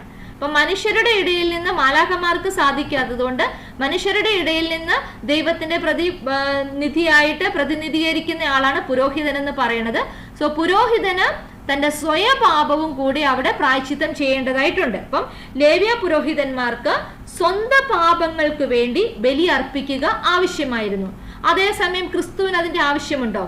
ക്രിസ്തുവിന് നമുക്കറിയാം, പാപമൊഴികെ മറ്റെല്ലാത്തിലും പരീക്ഷിക്കപ്പെട്ടവനാണ് ക്രിസ്തു. അപ്പം സ്വയമായിട്ട് പാപമില്ലാത്തവനായ ക്രിസ്തുവിന് സ്വന്തം പാപത്തിന് വേണ്ടി പ്രായശ്ചിത്തം കഴിക്കേണ്ട ആവശ്യമില്ല. അപ്പം അതാണ് ഈ ഒരു ലേവി പ്രീസ്റ്റ്ഹുഡും ക്രിസ്തുവും തമ്മിലുള്ള വ്യത്യാസമായിട്ട് ഇവിടെ പറയുന്നത്. ലേവ്യ പുരോഹിതന്മാർ സ്വന്തം പാപങ്ങൾക്ക് വേണ്ടി ബലി അർപ്പിക്കണമായിരുന്നു. ക്രിസ്തു പാപമുക്തനായിരുന്നതിനാൽ സ്വയപാപങ്ങൾക്കുള്ള ബലി അർപ്പണം ആവശ്യമായിരുന്നില്ല. Levi priest needed to offer sacrifices for their own sins, but Christ was without sin, so there was no necessity for the sacrifice for Christ on sins. Okay, അതാണ് അവിടെ വ്യത്യാസമായിട്ട് പറയുന്നത്. ഇനി ഇവിടെ ഒരു fill in the blanksൽ 4-ാം അധ്യായം 15-ാം വാക്യത്തിന്റെ reference ആക്കി ചോദിക്കാൻ സാധ്യതയുണ്ട്. എന്തൊഴികെ ക്രിസ്തു സകലത്തിലും പരീക്ഷിക്കപ്പെട്ടവനാണ്? പാപമൊഴികെ ക്രിസ്തു സകലത്തിലും പരീക്ഷിക്കപ്പെട്ടവനാണ്. 4-ാം അധ്യായം 15-ാം വാക്യം. ആ പാരഗ്രാഫിന്റെ ഏറ്റവും ലാസ്റ്റത്തെ സെന്റൻസ് ആണ്. ഇനി 3 മിനിറ്റും കൂടിയാണ് റിമൈനിങ് ഉള്ളത്. അപ്പം അത് കഴിഞ്ഞിട്ട് ഉടനെ റീജോയിൻ ചെയ്യുക കേട്ടോ. ഓക്കെ, അപ്പം ആദ്യമായിട്ട് നമ്മൾ ലേവ്യ പൗരോഹിത്യത്തെ കുറിച്ചും ക്രിസ്തുവിന്റെ പൗരോഹിത്യത്തിനെ കുറിച്ചും ഒക്കെ ഒരു ഇൻട്രൊഡക്ഷൻ ആദ്യത്തെ പാരഗ്രാഫിൽ നമ്മൾ കണ്ടു. അടുത്തതായിട്ട് ഇവിടെ പറയുന്നത് ഈ പൗരോഹിത്യം പ്രീസ്റ്റ്ഹുഡ് എന്ന് പറയുന്നത് it's A gift of God. നമുക്ക് ഒരാൾക്ക് സ്വയമായിട്ട് എനിക്ക് വേണമെന്ന് പറഞ്ഞ് നേടിയെടുക്കാൻ പറ്റുന്ന ഒരു കാര്യമല്ല, മറിച്ച് അതൊരു ഗിഫ്റ്റ് ഓഫ് ഗോഡ് ആണ്. God, it is the awarded by God. അതാണ് പറയുന്നത്. പ്രീസ്റ്റ്ഹുഡ് എന്ന് പറയുന്നത് ദൈവിക ദാനം. അതാണ് ഇവിടെ ഏറ്റവും പ്രധാനമായിട്ട് പറയുന്നത്. പൗരോഹിത്യം ദൈവത്തിന്റെ ദാനമാണ്, ആരും സ്വന്തമായിട്ട് എടുക്കുന്നില്ല. ഇനി ഇവിടെ പറയുന്നുണ്ട് ക്രിസ്തുവിന്റെ പൗരോഹിത്യം. അടുത്ത സെന്റൻസ് ആണ്. ക്രിസ്തുവിന്റെ പൗരോഹിത്യം എന്ന് പറയുന്നത് ആരുടെ ഹിതമനുസരിച്ചാണ്? ദൈവഹിതമനുസരിച്ചാണ്. അതാ പിതാവിന്റെ ഹിതമനുസരിച്ചാണ്. അപ്പം ഇവിടെ ഇതിനെ വേദപുസ്തക അടിസ്ഥാനത്തിൽ വ്യക്തമാക്കുക എന്ന് ചോദിച്ചാൽ നമ്മൾ അതിന്റെ റെഫറൻസ് ആണ് എഴുതേണ്ടത്. ക്രിസ്തുവിന്റെ പൗരോഹിത്യം പിതാവിന്റെ തിരുഹിതം അനുസരിച്ചായിരുന്നു എന്നത് വേദപുസ്തക അടിസ്ഥാനത്തിൽ വ്യക്തമാക്കുക. പേജ് നമ്പർ 20 ലാസ്റ്റ് പാർട്ടിലുണ്ടത്. ഏതാണ് വേദപുസ്തക അടിസ്ഥാനം? സങ്കീർത്തനമാണ് ഇവിടെ കോട്ട് ചെയ്തിരിക്കുന്നത്. നമുക്കറിയാം ഹീബ്രൂസിൽ കൂടുതലും കോട്ട് ചെയ്തിരിക്കുന്ന സങ്കീർത്തനമാണ്. സങ്കീർത്തനം 2-ാം അധ്യായം 7-ാം വാക്യം. സാംസ് ചാപ്റ്റർ 2 വേഴ്സ് 7. നീ എന്റെ പുത്രൻ, ഇന്ന് ഞാൻ നിന്നെ ജനിപ്പിച്ചിരിക്കുന്നു. ഇതാണ് സങ്കീർത്തനത്തിൽ പറയുന്നത്. ഈ സെയിം വാചകം തന്നെയാണ് അപ്പോസ്തല പ്രവർത്തികൾ 13-ാം അധ്യായം 33-34 വാക്യങ്ങളിൽ. അവിടെയും സങ്കീർത്തനം കോട്ട് ചെയ്തിരിക്കുക. അപ്പൊ ഈ രണ്ട് കാര്യങ്ങൾ, രണ്ട് റെഫറൻസ് നമുക്ക് അവിടെ കാണുവാനായിട്ട് സാധിക്കും. ഇതിൽ നിന്ന് മനസ്സിലാക്കും നീ എന്റെ പുത്രൻ, ഇന്ന് ഞാൻ നിന്നെ ജനിപ്പിച്ചിരിക്കുന്നു. അപ്പം ക്രിസ്തുവിന്റെ പൗരോഹിത്യം എങ്ങനെയാണ്? പിതാവിന്റെ തിരുഹിതം അനുസരിച്ചാണ് ക്രിസ്തുവിന്റെ പൗരോഹിത്യം എന്ന് വേദപുസ്തക അടിസ്ഥാനത്തിൽ തന്നെ നമുക്ക് കാണുവാനായിട്ട് സാധിക്കും. ഇനി ഇവിടെ പറയുന്നു ക്രിസ്തുവിന്റെ പൗരോഹിത്യം എന്നുള്ളത് ക്രമം മൽക്കീസദേക്കിന്റെ ക്രമമാണ്. അത് ഹീബ്രൂസ് ചാപ്റ്റർ 5 വേഴ്സസ് 5 to 10 നമുക്ക് കാണാനായിട്ട് സാധിക്കുന്നത്. എബ്രായ ലേഖനം 5-ാം അധ്യായം 5 മുതൽ 10 വരെയുള്ള വാക്യങ്ങളിലാണ് അവിടെ പ്രധാനമായിട്ട് അതിനെക്കുറിച്ച് പറയുന്നത്. ക്രിസ്തുവിന്റെ പൗരോഹിത്യത്തെ കുറിച്ച് പറഞ്ഞിരിക്കുന്നു. ക്രിസ്തുവിൽ രാജത്വവും പൗരോഹിത്യവും ഒരുമിച്ച് ഉണ്ട്. അതായത് Christ is eternal high priest and royal priest. ഏതൊക്കെ കാര്യങ്ങളാണ് ക്രിസ്തുവിൽ ഒരുമിച്ചുള്ളത്? രാജ്യത്വം, റോയൽ പ്രീസ്റ്റ് ആണ്. അതുപോലെ തന്നെ പൗരോഹിത്യം. ഈ പൗരോഹിത്യത്തിന് പ്രത്യേകത ഇറ്റേണൽ ഹൈ പ്രീസ്റ്റ്. അതെന്താണെന്നുള്ളത് നമ്മൾ താഴോട്ട് വരുമ്പോൾ നമ്മൾ പഠിക്കും. ഈ മൽക്കീസദേക്കിന്റെ ക്രമവും ഇറ്റേണൽ ഹൈ പ്രീസ്റ്റ് ഒക്കെ നമ്മൾ പഠിക്കും ഇപ്പോൾ തന്നെ. ഇപ്പൊ ക്രിസ്തുവിൽ ഉള്ളത് രാജ്യത്വവും പൗരോഹിത്യവും ഒരുമിച്ച് ക്രിസ്തുവിൽ വന്നിരിക്കുന്നു. ഇനി അടുത്തതാണ് ഇനി 1 മിനിറ്റ് ആണുള്ളത്. അപ്പൊ അത് കഴിഞ്ഞ് എല്ലാവരും റീജോയിൻ ആകുക. അടുത്തത് ഏറ്റവും പ്രധാനമായ ഒരു ക്വസ്റ്റ്യൻ ആണ്. ക്രിസ്തുവിന്റെ പൗരോഹിത്യം അഹരോന്യ പൗരോഹിത്യത്തെക്കാൾ ശ്രേഷ്ഠമാണ് എന്ന് എബ്രായ ലേഖനം 7-ാം അധ്യായം അടിസ്ഥാനമാക്കി വിശദമാക്കുക. അടുത്തതായിട്ട് നാം പഠിക്കാൻ പോകുന്ന പ്രധാനമായിട്ടുള്ള ഒരു പോയിന്റ് ആണ് ക്രിസ്തുവിന്റെ പൗരോഹിത്യം ശ്രേഷ്ഠമാണ്. ഈ പൗരോഹിത്യം രണ്ട് തരത്തിലും ചോദിക്കാം. ഒന്ന് ചോദിക്കാം അഹരോന്യ പൗരോഹിത്യത്തെക്കാൾ ശ്രേഷ്ഠമാണ്, അല്ലെങ്കിൽ ലേവ്യ പൗരോഹിത്യത്തെക്കാൾ ശ്രേഷ്ഠമാണ്. കാരണം അഹരോന്യ പൗരോഹിത്യവും ലേവ്യ പൗരോഹിത്യവും സെയിം തന്നെയാണ്.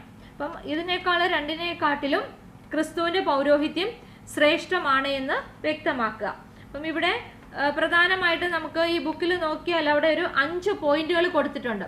ഈ 5 പോയിന്റുകൾ നമ്മൾ എക്സ്പ്ലെയിൻ ചെയ്താൽ തന്നെ ക്രിസ്തുവിന്റെ പൗരോഹിത്യം ശ്രേഷ്ഠമാണെന്ന് നമുക്ക് മനസ്സിലാക്കാനായിട്ട് സാധിക്കും. അപ്പം അവിടെ ആ ഒരു 5 പോയിന്റ് പറയുന്നതിന് തൊട്ട് മുകളിലത്തെ പാരഗ്രാഫിൽ തന്നെ പറയുന്നുണ്ട് ക്രിസ്തുവിന്റെ പൗരോഹിത്യം എല്ലാ യോഗ്യതകളും പൂർണ്ണമായിട്ട് തികഞ്ഞതാണ്. അവിടുന്ന് ദൈവത്താൽ നിയുക്തനാണ്, അല്ലെ?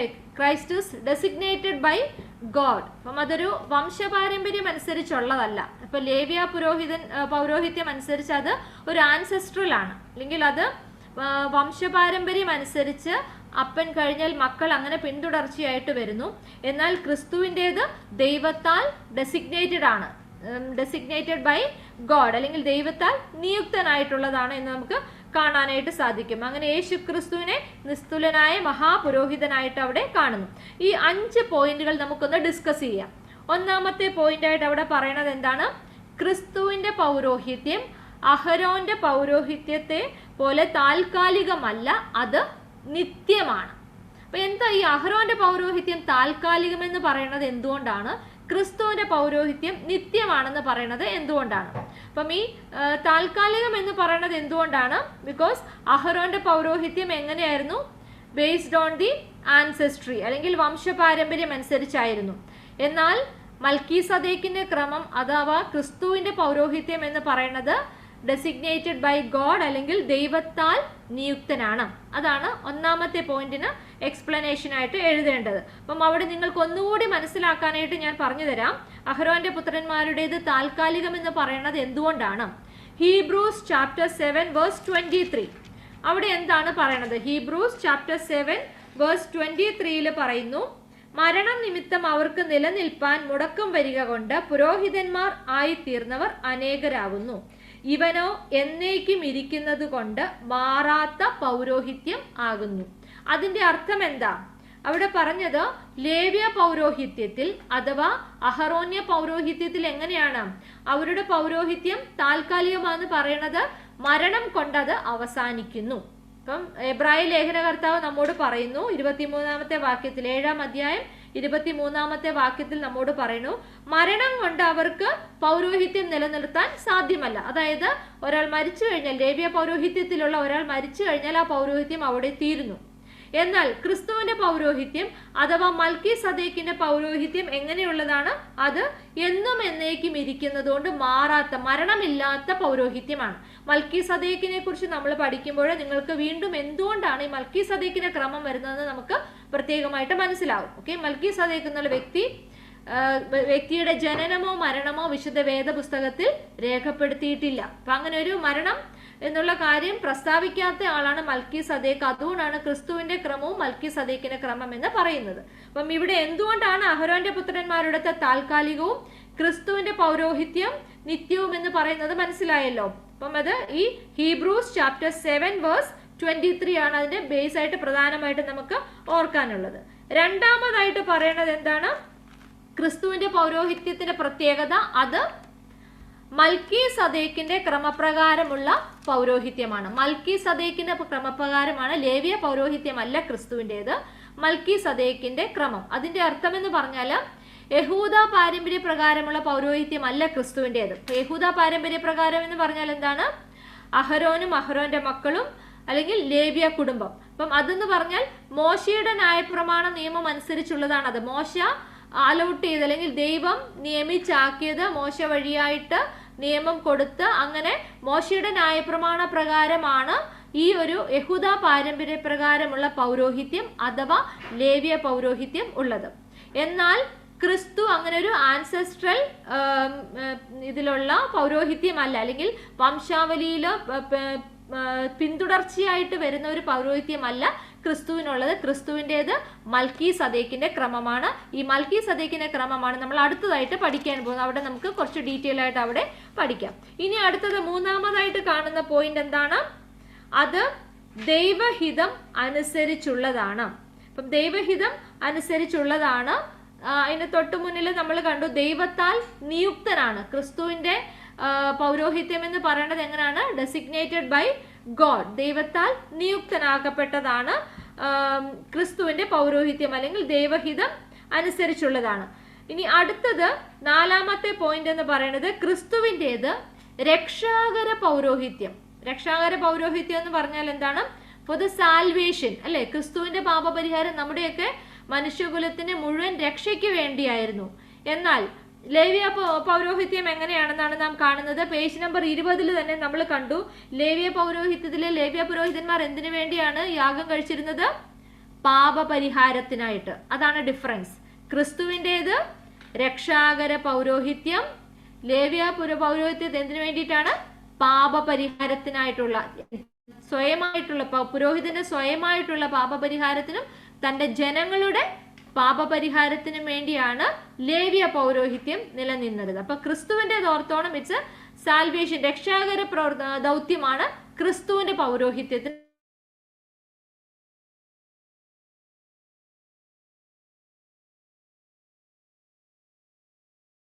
പറയുന്നത്. ക്രിസ്തുവിന്റെ മഹാപൗരോഹിത്യം അനുസരിക്കുന്ന ഏവർക്കും രക്ഷയുടെ ശാശ്വതമായ ഉറവിടമാണ്. അപ്പം Christ is A source of eternal salvation. ക്രിസ്തു രക്ഷയുടെ ഉറവിടമാണ്. അതാണ് അടുത്ത പ്രത്യേകത. Christ is the source of eternal salvation. രക്ഷയുടെ ഉറവിടമാണ് ക്രിസ്തുവിന്റെ പൗരോഹിത്യം. ഇല്ലേ, നമുക്കും അറിയാം, ഇന്നും നാം ഒക്കെയും എന്തുകൊണ്ടാണ് ഈ വചനം പഠിക്കുകയും ക്രിസ്തുവിലെ വചനങ്ങളെയും ക്രിസ്തുവിന്റെ പരസ്യ ശുശ്രൂഷയും നാം ഇത്രമാത്രം നാം പഠിക്കുകയും അതിനെ ഫോളോ ചെയ്യുകയും ചെയ്യുന്ന എന്തുകൊണ്ടാണ്? ബിക്കോസ് അതൊരു രക്ഷാകര പ്രവൃത്തി ആയതുകൊണ്ടും ഫോർ ദ സാൽവേഷൻ. അതാണ് അതിന്റെ പ്രധാനമായിട്ടുള്ള ക്രിസ്തുവിന്റെ പൗരോഹിത്യത്തിന്റെ ഫോക്കസ് എന്ന് പറയുന്നത്. നേരെ മറിച്ച് ലേവ്യ പൗരോഹിത്യത്തിൽ അത് പാപപരിഹാരത്തിന് വേണ്ടിയുള്ള ഫോക്കസ് ആയിരുന്നു അവിടെ ഉണ്ടായിരുന്നത്. അപ്പം ഈ പോയിന്റുകൾ ആണ് നിങ്ങൾ എഴുതേണ്ടത്. ക്രിസ്തുവിന്റെ പൗരോഹിത്യം അഹരോന്റെ പൗരോഹിത്യത്തെക്കാൾ അഥവാ ലേവ്യ പൗരോഹിത്യത്തെക്കാൾ ശ്രേഷ്ഠമാണ് എന്ന് ചോദിച്ചാൽ എഴുതേണ്ടത്. അല്ലെങ്കിൽ ശ്രേഷ്ഠ മഹാപുരോഹിതനായ ക്രിസ്തുവിന്റെ പ്രത്യേകതകൾ, ആ ഹെഡിങ്ങും ഒന്ന് പഠിക്കുക. അപ്പൊ അങ്ങനെ ചോദിച്ചാലും ഈ പോയിന്റുകളാണ് പ്രധാനമായിട്ട് എഴുതേണ്ടത്. ഈ 2 ക്വസ്റ്റ്യൻ വന്നാൽ നിങ്ങൾക്ക് ഈ സെയിം എഴുതാം. ഇത് പ്രധാനമായിട്ടും എബ്രായ ലേഖനം 7-ാം അധ്യായത്തെ ബേസ് ചെയ്തായിരിക്കും ചോദിക്കുക. ഇനി അടുത്തതായിട്ട് ഇവിടെ ക്രിസ്തുവിന് മാത്രമുള്ള ഒരു വിശേഷണമായിട്ട് ഈ 5 ഉദ്ധരണികൾ പറയുന്നതിന് തൊട്ട് മുമ്പുള്ള പാരഗ്രാഫിന്റെ ലാസ്റ്റ് ലൈൻ, ഇത് ക്രിസ്തുവിന് മാത്രമുള്ള വിശേഷണമാണ്. ഏതാണ് ആ വിശേഷണം? അവിടെ പറയുന്നു, യേശു ക്രിസ്തു നിസ്തുലനായ മഹാപുരോഹിതൻ. ഏതാണ്? യേശു ക്രിസ്തു നിസ്തുലനായ മഹാപുരോഹിതൻ എന്ന ക്രിസ്തുവിന് മാത്രമുള്ള ഒരു വിശേഷണം 5-ാം അധ്യായം 5-6 വാക്യങ്ങളിലായിട്ട് കൊടുത്തിരിക്കുന്നു. ഇതും സങ്കീർത്തനത്തിൽ നിന്നുള്ള കോട്ടാണിത്. സങ്കീർത്തനം 110:4 ഈ ഉദ്ധരണിയായിട്ട് കൊടുത്തിരിക്കുന്നത്. ഓക്കെ, അപ്പം ഇതിൽ നിന്നൊക്കെയും ക്രിസ്തുവിന്റെ പൗരോഹിത്യത്തിന്റെ വിശേഷതകൾ അല്ലെങ്കിൽ ശ്രേഷ്ഠ മഹാപുരോഹിതനായ ക്രിസ്തുവിന്റെ പ്രത്യേകതകളൊക്കെ നമുക്ക് കാണുവാനായിട്ട് സാധിക്കും. അടുത്തതായിട്ട് മൽക്കീസദേക്കിന്റെ ക്രമപ്രകാരമുള്ള മഹാപുരോഹിതൻ. നാം കണ്ടു, ക്രിസ്തുവിന്റെ പൗരോഹിത്യം എന്ന് പറയുന്നത് ലേവ്യ പൗരോഹിത്യമല്ല, മൽക്കീസദേക്കിന്റെ പൗരോഹിത്യമാണ്. High priest according to the order of Melchizedek. അപ്പം എന്താണ് ഈ മൽക്കീസദേക്കിന്റെ പൗരോഹിത്യ പ്രകാരം എന്നുള്ളത്? ഹീബ്രൂസ് ചാപ്റ്റർ 7-ലാണ് പ്രധാനമായിട്ട് ഇത് കാണാനായിട്ട് സാധിക്കുന്നത്. എബ്രായ ലേഖനം 7-ാം അധ്യായം നാം എടുത്തു നോക്കിയാൽ നമുക്ക് എല്ലാവരും ഒന്ന് എടുക്കുക. എബ്രായ ലേഖനം 7-ാം അധ്യായം ഒന്ന് എടുക്കുക. അതിന്റെ തുടക്കത്തിൽ തന്നെ നമ്മൾ ഈ പറയുന്ന മൽക്കീസദേക്ക് എന്ന വ്യക്തിയെക്കുറിച്ച് അതിന്റെ തുടക്കത്തിൽ തന്നെ നാം കാണുന്നത് അവിടെയാണ്. അപ്പം ഈ മൽക്കീസദേക്കിനെ പറ്റി, ആരാണ് മൽക്കീസദേക്ക്? നമ്മൾ പറയുന്നു മൽക്കീസദേക്കിന്റെ ക്രമമാണെന്ന് പറയുന്നു. പക്ഷെ ആരാണ് ഈ മൽക്കീസദേക്ക്? വേദപുസ്തകത്തിൽ പ്രധാനമായി 3 ഇടങ്ങളിലാണ് മൽക്കീസദേക്കിനെ പറ്റി പറയുന്നത്. അതൊന്ന് നോട്ട് ചെയ്തോളുക. ഒന്നാമതായിട്ട് ഉൽപ്പത്തി പുസ്തകം 14-ാം അധ്യായം 18 മുതൽ 20 വരെ. ഇത് ഇമ്പോർട്ടന്റ് ആണ് കേട്ടോ, ഇത് ചോദിക്കാൻ പറ്റുന്ന. ഇനി അടുത്തത് സങ്കീർത്തനം 110:4, സാംസ് ചാപ്റ്റർ 110 വേഴ്സ് 4. അടുത്തത് ഹീബ്രൂസ് 3 ഭാഗത്ത് ഹീബ്രൂസിൽ പറയുന്നുണ്ട്. Hebrews 5 verse 10, Hebrews 6:20, then Hebrews 7-ലും മൽക്കീസദേക്കിനെ പറ്റി പൂർണ്ണമായിട്ട് പറയുന്നു. അപ്പം ഇവിടെ നമുക്ക് ആദ്യം ഒന്ന് വിശുദ്ധ വേദപുസ്തകം നമുക്കൊന്ന് നോക്കാം. എല്ലാവരും ബൈബിൾ ഒന്ന് എടുത്തോളൂ. അപ്പോൾ ജനറൽ ആയിട്ട് ഒരു പെട്ടെന്ന് നമുക്കൊന്ന് ഓടിച്ചു പോകാം എന്തൊക്കെ കാര്യങ്ങളാണ് വേദപുസ്തകത്തിൽ പറഞ്ഞിരിക്കുന്നത് നോക്കാം.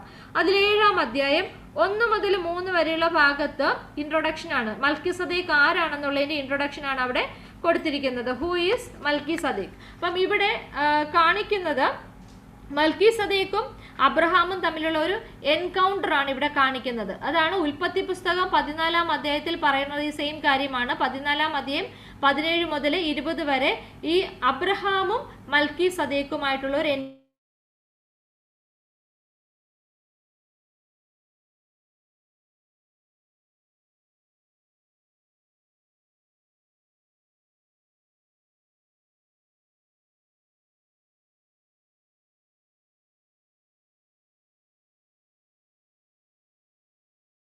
ഗ്രഹിച്ചു. അബ്രഹാം അവന് സകലത്തിലും 10-1 കൊടുത്തു. ഇനി അവന്റെ പേര് പറയുന്നു നീതിയുടെ രാജാവ്, ശാലേം രാജാവ് എന്നാൽ സമാധാനത്തിന്റെ രാജാവ്. അടുത്തതായിട്ടുള്ളത് വളരെ ഇമ്പോർട്ടന്റ് ആണ്. വേഴ്സ് 3, അവന് പിതാവില്ല, മാതാവില്ല, വംശാവലിയില്ല, ജീവാരംഭവും ജീവാവസാനവുമില്ല. അവൻ ദൈവപുത്രന് തുല്യനായി എന്നേക്കും പുരോഹിതനായിരിക്കുന്നു. അപ്പം ഇവിടെ മൽക്കീസദേക്കിനെ പറ്റി പ്രധാനമായിട്ടും പറഞ്ഞിരിക്കുന്ന ഒരു കാര്യമാണത്. അപ്പം മൽക്കീസദേക്ക് ആരാണ് എന്ന് ചോദിച്ചാൽ മൽക്കീസദേക്കിനെ പറഞ്ഞിരിക്കുന്ന അത്യുന്നതനായ ദൈവത്തിന്റെ പുരോഹിതൻ എന്നാണ് പറഞ്ഞിരിക്കുന്നത്. അപ്പം അവിടെ ഒരു ഹൈ പ്രീസ്റ്റ് അല്ലെ. അപ്പം അതുകൊണ്ടാണ് ക്രിസ്തുവും ഈ ഹൈ പ്രീസ്റ്റിന്റെ ഇതിലാണ് വരുന്നതെന്ന് പറയണത്, അതുകൊണ്ട് ഈ ക്രമത്തിൽ വരുന്നു എന്ന് പറയണത് അതുകൊണ്ടാണ്. മൽക്കീസദേക്കിനെ ശാലേം രാജാവ് എന്ന് പറയുന്നു. ഈ ശാലേം എന്ന് പറഞ്ഞാൽ യെരുശലേമിന്റെ ആദ്യത്തെ പേരാണ് ശാലേം. ശാലേം രാജാവ് എന്ന് പറയുമ്പോൾ അതാണ് യെരുശലേമിലെ രാജാവായിരുന്നു ഈ മൽക്കീസദേക്ക്. അതുപോലെ അത്യുന്നതനായ ദൈവത്തിന്റെ പുരോഹിതനായിട്ടാണ് the true priest of God the most high, അതാണ് അദ്ദേഹത്തെ പറ്റി പറയുന്നത്.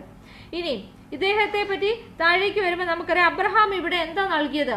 അബ്രഹാം ലോത്തിനെ പിടിച്ചുകൊണ്ട് പോയ, തടവുകാരനായി കൊണ്ടുപോയ രാജാക്കന്മാരെ അബ്രഹാം പോയി എതിരേറ്റ് ജയിച്ചു വരികയാണ്. അങ്ങനെ ജയിച്ചു വരുമ്പോഴാണ് ഈ മൽക്കീസദേക്ക് അബ്രഹാമിനും കൂട്ടർക്കും എന്താ കൊടുക്കുന്നത്, അപ്പവും വീഞ്ഞും നൽകി. അവിടെയും ശ്രദ്ധിക്കുക, എന്താ നൽകിയത്, അപ്പവും വീഞ്ഞും. ഈ അപ്പവും വീഞ്ഞും നമുക്കറിയാം വിശുദ്ധ കുർബാനയുടെ ഒരു സിംബോളിക് ആയിട്ടാണ് അവിടെയും ചില മതപണ്ഡിതന്മാർ അതിനെ കാണിക്കുന്നത്. അപ്പവും വീഞ്ഞുമാണ് നൽകിയത്. ഇനി അന്നേരപ്പോൾ അബ്രഹാം എന്താണ് നൽകിയത്, അബ്രഹാം അവിടെ ദശാംശം നൽകുന്നു. മൽക്കീസദേക്കിന് അവിടെ ദശാംശം നൽകുന്നു. കാരണം അദ്ദേഹം മഹാപുരോഹിതനായിരുന്നത് കൊണ്ട് അബ്രഹാം ദശാംശം നൽകുകയും മൽക്കീസദേക്ക് അനുഗ്രഹിക്കുകയും ചെയ്യുന്നു, തിരിച്ച് അനുഗ്രഹിക്കുകയും ചെയ്യുന്നു. അപ്പം ഇവിടെ ചില കാര്യങ്ങൾ നമ്മൾ മനസ്സിലാക്കേണ്ടതുണ്ട് അല്ലേ. അപ്പം എന്തുകൊണ്ടാണ് അബ്രഹാം അവിടെ മൽക്കീസദേക്കിനെ ദശാംശം നൽകുന്നത്, എന്തുകൊണ്ടാണ്? അവിടെ ഹീബ്രൂസ് ചാപ്റ്റർ 7 വേഴ്സ് 7 പറയുന്നുണ്ട്. എന്താണ് പറയുന്നത്, ഉയർന്നവൻ താണവനെ അനുഗ്രഹിക്കുന്നു എന്നതിന് തർക്കം ഏതുമില്ലല്ലോ. അപ്പം അബ്രഹാമിനും അറിയാം ഇതൊരു ദൈവപുരുഷനാണ്. അബ്രഹാമിന് മനസ്സിലായതുകൊണ്ടാണ് അബ്രഹാം ദശാംശം അവിടെ നൽകുന്നത്. ഓക്കെ, അപ്പം Abraham believed that this man was an intercessor before God. ദൈവത്തിന്റെ മധ്യസ്ഥനാണ് ഇദ്ദേഹം എന്ന് അബ്രഹാമിന് മനസ്സിലായി എന്നാണ് അവിടെ പറയുന്നു. ഇനി 7-ാം അധ്യായം 3-ാം വാക്യത്തിൽ നമ്മൾ കണ്ടു, പിതാവില്ല, മാതാവില്ല, ജനനവും മരണവും ഒന്നും പറഞ്ഞിട്ടില്ല. അപ്പം ഇവിടെ ഉൽപ്പത്തി പുസ്തകത്തിലെ വംശാവലിയിൽ ഈ മൽക്കീസദേക്ക് എന്ന പേര് ഒരിടത്തും കാണുവാനായിട്ട് സാധിക്കുന്നില്ല. Nowhere it is found, this name is nowhere it is found. അപ്പം നമുക്കറിയാം മോശ വംശാവലി അത്രയും ഡീറ്റെയിൽഡ് ആയിട്ടാണ് എഴുതിയിരിക്കുന്നത്. ആദം ഈഡൻ ഓഫ് ഗാർഡനിൽ നിന്ന്, ഏദൻ തോട്ടത്തിൽ നിന്നുള്ള വംശാവലി തുടങ്ങി ഇങ്ങ് മസിയ വരെയുള്ള വംശാവലി മോസസ് എഴുതുമ്പോൾ പോലും അതിനകത്ത് ഈ ഒരു പേര് മിസ്സായിട്ടുണ്ട്. അപ്പം ഇങ്ങനെ ഒരാളുടെ എക്സിസ്റ്റൻസ് ആണ് അവിടെ. അങ്ങനെ ഒരാൾ ജനനവും മരണവും അവിടെ കാണുന്നില്ല, മാതാവും പിതാവും അവിടെ കാണുന്നില്ല. അപ്പോൾ അത്രയും ഒരു ഇമ്പോർട്ടൻ്റ് ഒരു വ്യക്തിയാണെന്ന് നമുക്ക് വേദപുസ്തകത്തിൽ കാണാം. അബ്രഹാമിനെ എതിരേറ്റ് അബ്രഹാം ദശാംശം നൽകി അത്രമാത്രം ഇമ്പോർട്ടൻ്റ് ആയിട്ടുള്ള ഒരു വ്യക്തിയാണ്. പക്ഷേ വംശാവലിയിൽ അവിടെ എന്തുകൊണ്ട് കാണുന്നില്ല, നാം ഓർക്കേണ്ട കാര്യമാണത്. അപ്പം ഇവിടെ മൽക്കീസദേക്ക് ആരായിരുന്നു? അപ്പം ഇവിടെ ഒരു നിഗൂഢതയാണ് അവിടെ കാണുന്നത്. മൽക്കീസദേക്ക് ആരായിരുന്നു? പക്ഷേ അപ്പം ചില വിശ്വാസം ഇതാണ്, മൽക്കീസദേക്ക് ഒരു മനുഷ്യനായിരുന്നില്ല. He was not a man at all. He was a Christ appearing to Abraham in the form of a man. അല്ലെങ്കിൽ ദൈവത്തിന്റെ പുരുഷൻ, ദൈവപുരുഷൻ അബ്രഹാമിന്റെ മുന്നിൽ പ്രത്യക്ഷപ്പെട്ടതാകാം എന്നുള്ള ചില മതപണ്ഡിതന്മാർ കൂടെ അവിടെ വിശ്വസിക്കുന്നുണ്ട്. അതിനൊരു ഉപോത്ബലമായിട്ട് ഒരു സപ്പോർട്ടീവായിട്ട് പറയുന്നത് ജനസിസ് ചാപ്റ്റർ 18 നമുക്കറിയാം, ഇത്രോയുടെ തോപ്പിൽ വെച്ചിട്ട് അബ്രഹാമിന് 3 ദൈവപുരുഷന്മാരെ കാണുവാനായിട്ട് വന്നതായിട്ട് നമുക്ക് കാണാൻ സാധിക്കും. ജനസിസ് ചാപ്റ്റർ 18, ഉൽപ്പത്തി പുസ്തകം 18-ാം അധ്യായം നാം വായിക്കുമ്പോൾ നമുക്ക് കാണാൻ പറ്റും, അവിടെ ദൈവപുരുഷന്മാർ 3 പേര് വന്നു, അബ്രഹാം അവരെ എതിരേറ്റ് അവരെ സൽക്കരിക്കുന്നതായിട്ട് കാണാം. ഇതുപോലെ ഒരു ദൈവപുരുഷനായിരുന്നിരിക്കാം മൽക്കീസദേക്ക്. അപ്പം എബ്രായ ലേഖനം 7:8 പറയുന്നുണ്ട്, ഇവിടെ മരിക്കുന്ന മനുഷ്യൻ ദശാംശം വാങ്ങുന്നു, അവിടെയോ ജീവിക്കുന്നു എന്ന സാക്ഷ്യം പ്രാപിച്ചവൻ തന്നെ. അതിന്റെ അർത്ഥം എന്താ?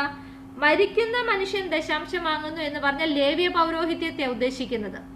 ലേവ്യ പൗരോഹിത്യത്തിൽ പുരോഹിതൻ ദശാംശം വാങ്ങുന്നു, ആ പുരോഹിതൻ മരിക്കുന്നവനാണ്. എന്നാൽ ഇവിടെ മരണമില്ലാത്ത, ജീവിക്കുന്നു, അവിടെയോ ജീവിക്കുന്നു എന്ന സാക്ഷ്യം പ്രാപിച്ചവൻ തന്നെ ദശാംശം പ്രാപിക്കുന്നു. അതായത് അവിടെ മൽക്കീസദേക്കിനെയാണ് അവിടെ സൂചിപ്പിക്കുന്നത്. മൽക്കീസദേക്കിന് മരണമില്ലാത്ത അവനെന്നുള്ളതാണ്. അതായത് മരണം എവിടെയും രേഖപ്പെടുത്തിയിട്ടില്ല. അപ്പോൾ ക്രിസ്തു ഈ ക്രമപ്രകാരമാണ് ക്രിസ്തുവിനെയും നാം ക്രിസ്തുവിന്റെ പൗരോഹിത്യത്തെയും കാണുന്നത്. മൽക്കീസദേക്കിന്റെ ക്രമപ്രകാരം ക്രിസ്തുവിനെ നാം കാണുന്നു. ഇവിടെ ഇനി പുസ്തകത്തിലേക്ക് അടുത്ത 7-ാം അധ്യായത്തിൽ മറ്റ് 11-ാം വാക്യം മുതൽ നമ്മൾ നോക്കിയാൽ നമുക്ക് കാണാൻ പറ്റും ലേവ്യ പൗരോഹിത്യത്തെക്കുറിച്ചുള്ള കുറവുകളാണ് അവിടെ ആദ്യമായിട്ട് കാണുന്നത്. 11-ാം അധ്യായത്തിൽ കാണുന്നു എന്തുകൊണ്ടാണ് ഇങ്ങനെ ഒരു മൽക്കീസദേക്കിന്റെ ക്രമം വരേണ്ട വന്നത്, എന്തുകൊണ്ടാണ്, അല്ലെങ്കിൽ ക്രിസ്തുവിന്റെ പൗരോഹിത്യം എന്തുകൊണ്ട് വരേണ്ട വന്നു, ലേവ്യ പൗരോഹിത്യം എന്തുകൊണ്ട് കണ്ടിന്യൂ ചെയ്തില്ല. കാരണം അവിടെ പറയുന്നു ലേവ്യ പൗരോഹിത്യത്താൽ സമ്പൂർണത വന്നില്ല. അവിടെ കുറച്ച് ഇൻകംപ്ലീറ്റ്നെസ് ഉണ്ടായിരുന്നു, അല്ലെങ്കിൽ കുറച്ച് ഫെയിലിയർ ഉണ്ടായിരുന്നു.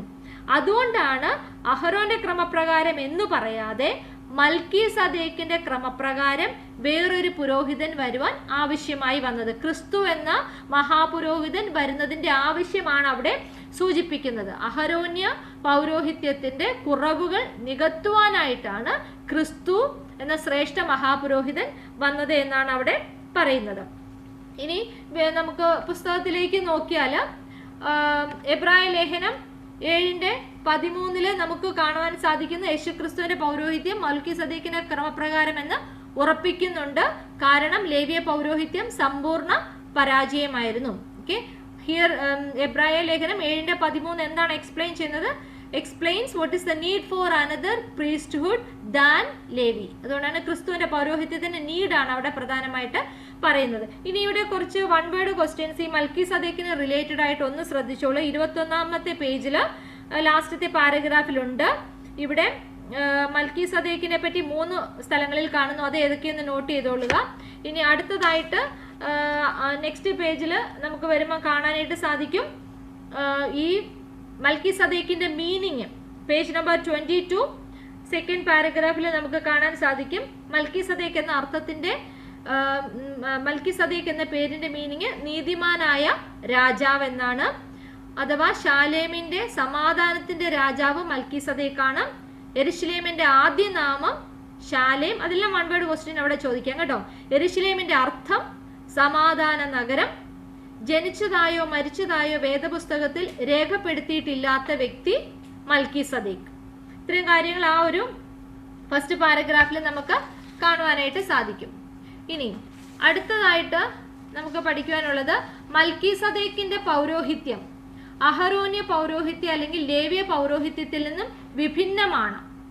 അല്ലെങ്കിൽ ലേവ്യ പൗരോഹിത്യത്തിന്റെ പിന്തുടർച്ചയല്ല, മറിച്ച് അത് നിസ്തലവും നിത്യവുമാണ്. ഇങ്ങനെയുള്ള ക്വസ്റ്റ്യൻസ് ഒക്കെ ചോദിച്ചാൽ ഇവിടെ തന്നെ ഉണ്ട് കേട്ടോ. പേജ് നമ്പർ 22 മിഡിൽ ഭാഗത്തായിട്ട് നമുക്ക് കാണാനായിട്ട് സാധിക്കും. അവൻ ജനിച്ചതായോ മരിച്ചതായോ വിശുദ്ധ വേദപുസ്തകത്തിൽ രേഖപ്പെടുത്തിയിട്ടില്ല. പഴയ നിയമത്തിൽ ലേവ്യ പൗരോഹിത്യം അഹരോന്യ തുടർച്ചയുള്ളതും പരമ്പരാഗതമായി നിലനിൽക്കുന്നതുമാകുന്നു. എന്നാൽ മൽക്കീസദേക്കിന്റെ പൗരോഹിത്യം ലേവ്യ പൗരോഹിത്യത്തിൽ നിന്നും വിഭിന്നമാണ്. അപ്പം അങ്ങനെ ഒരു ക്വസ്റ്റ്യൻ ചോദിച്ചാൽ എക്സ്പ്ലെയിൻ ചെയ്യാൻ ചോദിച്ചാൽ ഒരു ക്വസ്റ്റ്യൻ അങ്ങനെ ചോദിക്കാം. മൽക്കീസദേക്കിന്റെ പൗരോഹിത്യം ചോദിക്കാം, ഇല്ലെങ്കിൽ ക്രിസ്തുവിന്റെ പൗരോഹിത്യം എന്ന് വേണമെങ്കിലും ചോദിക്കാം. എന്തുകൊണ്ടാണ് ലേവ്യ പൗരോഹിത്യത്തിൽ നിന്നും വിഭിന്നമാണ് എന്ന് പറയുന്നത്? എന്തുകൊണ്ടാണെങ്കിൽ അല്ലെങ്കിൽ അത് നിസ്തുലവും നിത്യവുമാണ്. അത് നിസ്തുലവും നിത്യവുമാണ് എന്ന് പറയുന്നത് എന്തുകൊണ്ട്? അപ്പൊ അവിടെ പറയുന്ന ആൻസർ എന്താണ് പറയുന്നത്? പഴയ നിയമത്തിൽ ലേവ്യ പൗരോഹിത്യം അഹരോന്യ തുടർച്ചയുള്ളതും പരമ്പരാഗതമായി നിലനിൽക്കുന്നതുമാകുന്നു.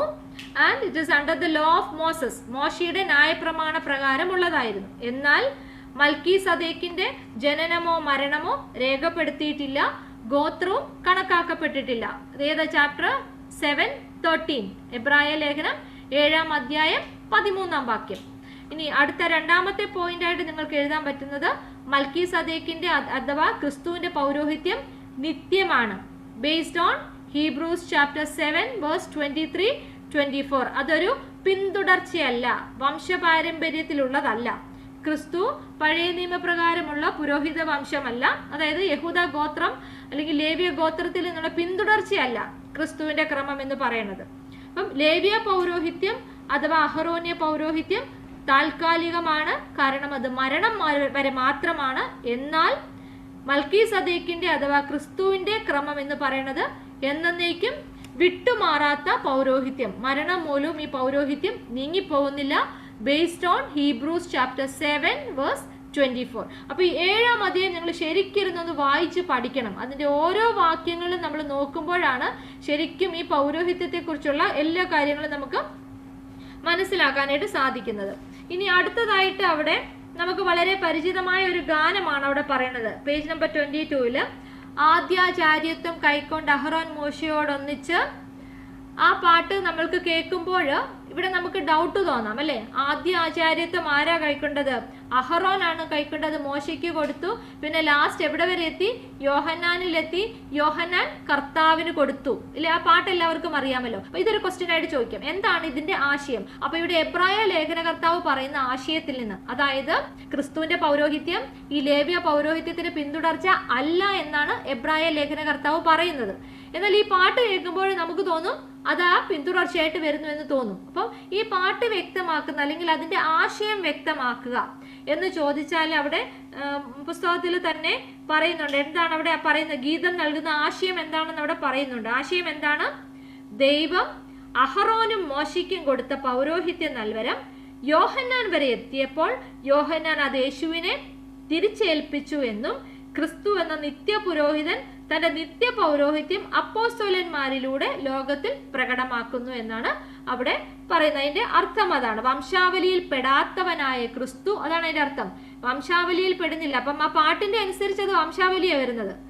വംശാവലിയിൽ വന്ന് ചേരണം. എന്നാൽ ക്രിസ്തു അവിടെ വംശാവലിയിൽ പെടാത്തവനായ ക്രിസ്തു മനുഷ്യനായി അവതരിച്ചപ്പോൾ വംശാവലിയിൽ ഉൾപ്പെട്ടു. അങ്ങനെ പഴയ നിയമ പൗരോഹിത്യം മനുഷ്യനായി അവതരിച്ച ക്രിസ്തുവിലൂടെ പൂർത്തീകരിക്കപ്പെടുന്നു. ഇതാണ് ഇവിടെ ഈ പാട്ടിന്റെ അർത്ഥമായിട്ട് പറയുന്നത്. ആ അർത്ഥം ഒന്ന് പ്രത്യേകമായിട്ട് നോട്ട് ചെയ്തോളൂ കേട്ടോ. അപ്പം യേശുക്രിസ്തുവിന്റെ നിത്യമഹാപൗരോഹിത്യത്തോടുകൂടി മാത്രമാണ് പഴയ നിയമ പൗരോഹിത്യത്തിന്റെ പൂർണ്ണത കൈവരുന്നത്. പേജ് നമ്പർ 23 ഫസ്റ്റ് പാരഗ്രാഫിന്റെ ലാസ്റ്റ് ലൈനും ഒരു ക്വസ്റ്റ്യൻ ആണ്. ക്രിസ്തുവിന്റെ പഴയ നിയമ പൗരോഹിത്യത്തിന് പൂർണ്ണത കൈവരിക്കുന്നത് എപ്പോൾ? പഴയ നിയമ പൗരോഹിത്യം പൂർണ്ണമായത് എപ്പോഴാണ്? യേശുക്രിസ്തുവിന്റെ നിത്യമഹാപൗരോഹിത്യത്തോട് ബന്ധിക്കുമ്പോൾ മാത്രമാണ് പഴയ നിയമത്തിന്റെ പൗരോഹിത്യ പൂർണ്ണത കൈവരുന്നത്. ഇനി ആരിലാണ് പഴയ നിയമ പൗരോഹിത്യം പൂർത്തീകരിക്കപ്പെടുന്നത്? അതിന്റെ തൊട്ടു മുന്നിലുണ്ട്. ആരിലാണ് പഴയ നിയമ പൗരോഹിത്യം പൂർത്തീകരിക്കപ്പെടുന്നത്? ശ്രദ്ധിക്കണം, മനുഷ്യനായി അവതരിച്ച ക്രിസ്തുവിൽ പൂർത്തീകരിക്കപ്പെടുന്നു. മനുഷ്യനായി അവതരിച്ച ക്രിസ്തുവിലാണ് പഴയ നിയമ പൗരോഹിത്യം പൂർത്തീകരിക്കപ്പെടുന്നത്. ഇനി അടുത്തതായിട്ട് മൽക്കീസദേക്കിന്റെ ഔന്നത്യം. മൽക്കീസദേക്കിന്റെ ഔന്നത്യം അല്ലെങ്കിൽ ലേവ്യ പൗരോഹിത്യത്തെക്കാൾ മേന്മയേറിയതാണ് മൽക്കീസദേക്കിന്റെ പൗരോഹിത്യം അഥവാ മൽക്കീസദേക്കിന്റെ ശ്രേഷ്ഠത.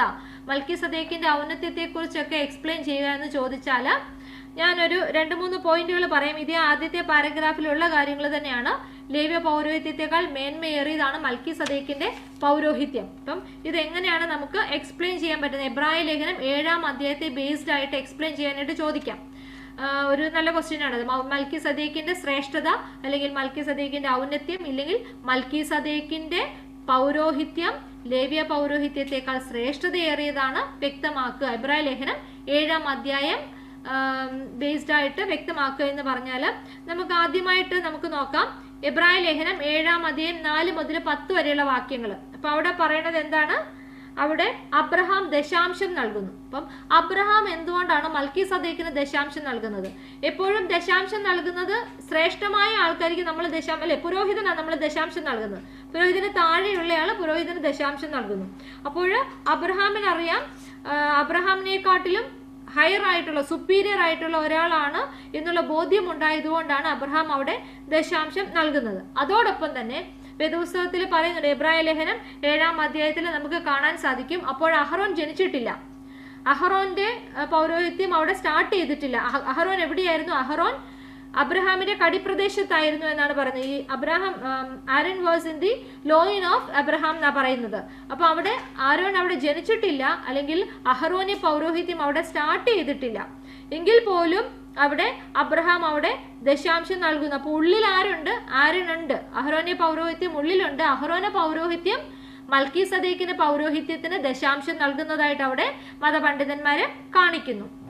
ഇനി അടുത്തതായിട്ട് 2-ാമത്തെ പോയിന്റ് ആയിട്ട് നമുക്ക് എഴുതാൻ പറ്റുന്നത് എബ്രായ ലേഖനം 7-ാം അധ്യായം 7 മുതൽ 10 വരെയുള്ള ഭാഗത്ത് the one who blesses is always greater than the one who is being blessed. അതാണ് ഇപ്പൊ നമ്മൾ പറഞ്ഞത് തന്നെ. അതാണ് ഏറ്റവും സുപ്പീരിയർ ആയിട്ടുള്ള ആളായിരിക്കും ആ ദശാംശം നൽകുന്ന അല്ലെങ്കിൽ ബ്ലെസ്സിങ് നൽകുന്നത് ആരാണ്?